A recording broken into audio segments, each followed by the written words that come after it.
Bismillahirrahmanirrahim. Assalamualaikum warahmatullahi wabarakatuh. Halo teman-teman semuanya, perkenalkan nama aku Laila Nur Hanifah. Kalian bisa manggil aku Laila. Aku dari Prodi Pendidikan Bahasa Arab semester 3. Dalam video ini izinkan saya untuk menyelesaikan ujian akhir semester saya, mata kuliah Teologi Islam yang diampu oleh Bapak Ahmad Fajar MAG. Dalam video ini saya ingin menjelaskan tentang pemikiran Islam Qadariyah. Qadariyah berasal dari bahasa Arab yaitu qadaro yang artinya istato'a atau yang artinya kemampuan atau al-qawi artinya kekuatan. Pengertiannya bahwa manusia mempunyai kudroh atau kemampuan untuk melakukan kehendaknya. Dalam istilah Inggrisnya, Qadariyah dikenal dengan free will and free act, manusia bebas berkeinginan dan berkehendak. Golongan Qadariyah muncul pada tahun 70 Hijriah atau 689 Masehi di Irak pada masa Khalifah Abdul Malik bin Marwan yang hidup antara 685 sampai 705 Masehi. Kelompok ini dimotori oleh Ma'bad bin Juhaini al-Misri dan Al-Ja'du bin Dirham. Pada awal munculnya kelompok Qadariyah ini diduga sebagai proses atas kezaliman politik Bani Umayyah. Qadariyah sangat bertolak belakang dengan paham kelompok Jabariyah. Jabariyah mempunyai kepercayaan bahwa segala sesuatu tentang manusia sudah terkait dengan ketentuan Allah. Sementara Qadariyah mengatakan bahwa manusia tidak selamanya terkait pada ketentuan Allah semata, tetapi harus disertai dengan upaya dan usaha untuk menentukan nasibnya. Aliran Qadariyah termasuk cukup cepat berkembang dan dapat dukungan cukup luas di kalangan masyarakat. Ma'bad al-Juhaini menyebar pahamnya di Irak, sedangkan Ghailan menyebarnya di Damaskus. Menurut Ibnu Nabatoh, Ma'bad maupun Ghailan mengambil paham itu dari seorang Kristen yang masuk Islam dan murtad kembali. Ma'bad sendiri adalah seorang tabi'in yang jujur, akan tetapi ia memasuki lapangan politik dan memihak dan menentang kekuasaan Bani Umayyah. Dalam pertempuran dengan Hujjaj, Ma'bad mati terbunuh pada tahun 80 Hijriah atau 699 Masehi. Sepeninggal Ma'bad, Ghailan terus menyebar pahamnya di Damaskus.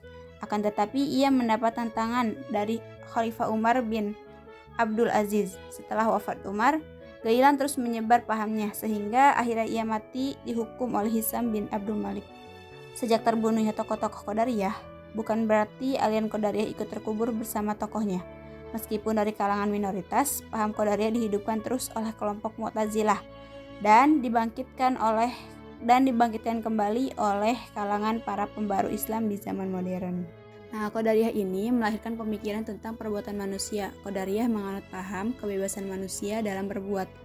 Aliran Qadariyah ini menyatakan bahwa segala sesuatu tingkah laku manusia dilakukan atas kehendaknya sendiri. Manusia mempunyai kewenangan untuk melakukan segala perbuatannya atas kehendaknya sendiri, baik itu berbuat baik maupun berbuat jahat. Karena itu berhak menentukan pahala atas kebaikan yang dilakukannya dan juga berhak memperoleh hukuman atas kejahatan yang ia perbuat. Pemikiran Qadariyah ini lebih mendorong kemajuan bagi manusia, meningkatkan rasa tanggung jawab dan menumbuhkan prasangka baik kepada Tuhannya. Mereka juga mempercayai takdir, akan tetapi bagi mereka bukanlah bermakna nasib, melainkan kemampuan, kekuatan, atau kekuasaan. Faham takdir dalam pandangan Qadariyah adalah ketentuan Allah yang diciptakannya untuk alam semesta beserta seluruh isinya yang dalam istilah Al-Quran ada sunatullah, yaitu hukum-hukum Tuhan yang diciptakannya. Dan hukum-hukum itu berlaku untuk alam semesta beserta isinya. Alam semesta beserta isinya berjalan menuju sunatullah yang telah ditetapkan oleh Allah. Sunatullah menunjukkan perjalanan sebab akibat. Manusia maupun mengetahui dan membuat rencana yang untuk melaksanakannya pilihan dalam hidupnya. Bahkan manusia harus mampu menguak rahasia sunatullah yang amat banyak rumit itu. Apalagi sesuai dengan yang dinyatakan oleh Allah sendiri bahwa sunatullah tidaklah akan pernah berubah. Ciri-ciri Qadariyah ada 3. Yang pertama, manusia berkuasa penuh untuk menentukan nasib dan perbuatannya. Maka perbuatan dan nasib manusia itu dilakukan dan terjadi atas kehendak dirinya sendiri tanpa ada campur tangan Allah. Yang kedua, cirinya iman adalah ma'rifah serta mengetahui dengan lisan adanya Allah dan Rasulnya, yakni dengan hati dan lisan saja. Sedangkan amalan itu bukan bagian dari iman. Amalan menduduki tempat kedua setelah iman. Artinya apabila seseorang yang telah menyatakan imannya dengan pengakuan hati dan ucapan lisan, maka dia tidak lagi dituntut sesudahnya untuk beramal. Yang ketiga, orang yang sudah beriman tidak perlu tergesa-gesa menjalankan ibadah dan amal-amal kebajikan lainnya. Pokok-pokok ajaran Qadariyah, orang yang berdosa bukanlah kafir dan bukanlah mukmin, tapi orang fasik. Dan orang fasik itu masuk neraka secara kekal. Allah SWT tidak menciptakan amal perbuatan manusia, melainkan manusia yang menciptakannya. Dan karena itulah, maka manusia akan menerima pembalasan baik surga atas segala amal baiknya, dan menerima balasan buruk siksa neraka atas segala amal perbuatan yang salah dan dosa. Karena itu pula, maka Allah berhak disebut adil. Nah, kaum Qadariyah mengatakan bahwa Allah itu Maha Esa atau satu, dalam arti Allah tidak memiliki sifat azali seperti kudrot, hayat, ilmun, mendengar dan melihat yang bukan dengan zatnya sendiri. Menurut mereka, Allah itu mengetahui, berkuasa, hidup, mendengar dan melihat dengan zatnya sendiri. Kaum Qadariyah juga berpendapat bahwa akal manusia mengetahui mana yang baik dan mana yang buruk, walaupun Allah tidak menurunkan agama. Sebab katanya segala sesuatu ada yang memiliki sifat yang menyebabkan baik atau buruk.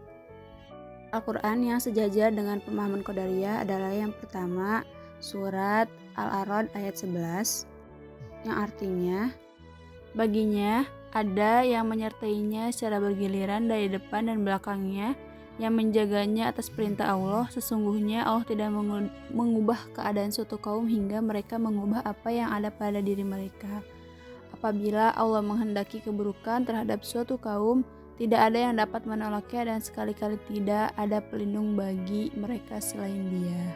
Yang kedua ada di Quran Surat Al-Kahfi ayat 29 yang artinya, katakanlah Nabi Muhammad, kebenaran itu datangnya dari Tuhanmu, maka siapa yang menghendaki beriman maka hendaklah dia beriman, dan siapa yang menghendaki kufur biarlah dia kufur. Sesungguhnya kami telah menyediakan neraka bagi orang-orang zalim yang gejolaknya mengepung mereka. Jika mereka minta pertolongan dengan minta minum, maka akan diberi seperti cairan besi yang mendidih yang menghanguskan wajah. Itulah seburuk-buruk minuman dan tempat istirahat yang paling jelek.